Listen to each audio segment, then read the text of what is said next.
Hello guys! Another food for the vlogs video. Today, gagawa naman po tayo ng chicken cordon bleu. For the complete recipe, sa dulo ng video. Ang ginamit ko po dito ay buong breast ng chicken. Dinebone ko po, tinanggal ko ang buto. Pag nag-debone po tayo, huwag natin itatapon yung buto kasi pwede pa yun gamitin pang sabaw. So, eto na nga ang chicken cordon bleu story natin. Gusto ko lang naman ma-experience ang gumawa nito pero the struggle is real. By this time, hinihiwa ko na nga po ng manipis ang ating chicken para mamaya pag pinukpok, makakorti po natin na pa-square. At hindi pala siya mabilis gawin. Sa pagpapalapad ng chicken mga 48 years ko yung ginawa. So, ang ending naging chicken giniling siya. At dahil nga naging giniling siya, nilagyan ko na lang siya ng asin, garlic powder, paminta at seasoning pampalasa. Dahil life goal ang gumawa ng chicken cordon bleu, itinuloy ko pa rin ang paggawa nito. Kaya pala pagbibili ka sa labas nito ay pagka mahal-mahal. Pag ganitong consistency, okay na yan. Pwede na tayong magbalot. Kailangan natin ng ham and cheese dito. Ihanda ang cling wrap na paglalaparan ng ating chicken. Bali sa isang chicken breast, mga 3 cordon bleu nga pala yung kasya. Ang sukat niyan, 1/2 cup per piece. At dahil giniling na siya, mabilis na lang siyang kortehan. I-shape lang natin tong palapat na pa-square. Yung lagpas lang ng konti sa ham. Para pag inikot natin mamaya, makakoveran natin siya ng buo. Alam nyo ba, habang ginagawa ko to, yan na-excite ako. Kasi nga gusto ko matikman kung masarap ba yung gawa ko o hindi. Abay, napakabusisi nga. Gusto mo yan, di ba? Pag nailapat ng maigi, pwede nang ilagay ang ham and cheese.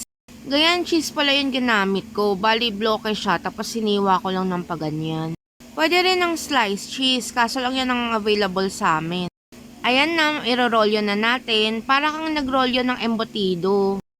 Paikutin mo lang yan ng paulit-ulit katulad ng pagpapaikot ng jowa mo. Ayan, nakatapos din tayo ng isa. Yung cling wrap na pinagpatungan, huwag nyo itatapon kasi yan din yung gagamitin natin pambalot. Yung dalawang dulo, isisil natin na parang candy. Pag nag-seal tayo, kailangan mild lang yung hawak para hindi siya nade-deform kasi malambot. Pero pag ako tatanungin, parang mas mainam nga na ipagiling mo na lang yung chicken.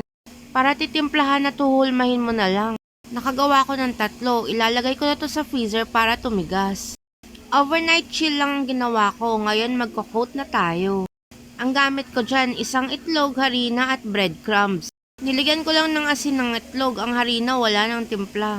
Pwede nga pala kayo gumawa ng maramihan nito tapos itago nyo na lang sa freezer, tatagal din naman to ng mga 6 na buwan. Mas maganda na may breadcrumbs na bago kayo mag-store sa freezer.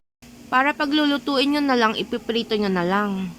Para kumapit ang breadcrumbs nyo dyan, una pagulungin nyo muna sa harina bago sa itlog tapos sa breadcrumbs na. Noong time na nilalagyan ko nito ng breadcrumbs, kinikilig na akong sobra niyan. Tara, magluluto na tayo. Nilagay ko na pala agad sa kawali kahit hindi pa mainit ang mantika dahil may breadcrumbs nga ang ating lulutuin para hindi mabilis masunog. Taran! Luto na! At habang hinihintay lumamig ang ating chicken cordon bleu, gagawa naman tayo ng creamy mushroom gravy. Ito ang mga sangkap na gagamitin. 2 kutsara ng cream of mushroom powder kinanaw sa 250 ml na tubig. Magtunaw ng butter at maglagay ng 2 kutsarang harina. Sa mahinang apoy lang po, pag ganito na ang consistency, pwede na natin ilagay ang ating liquid mixture. Ay naibuhos ko lahat.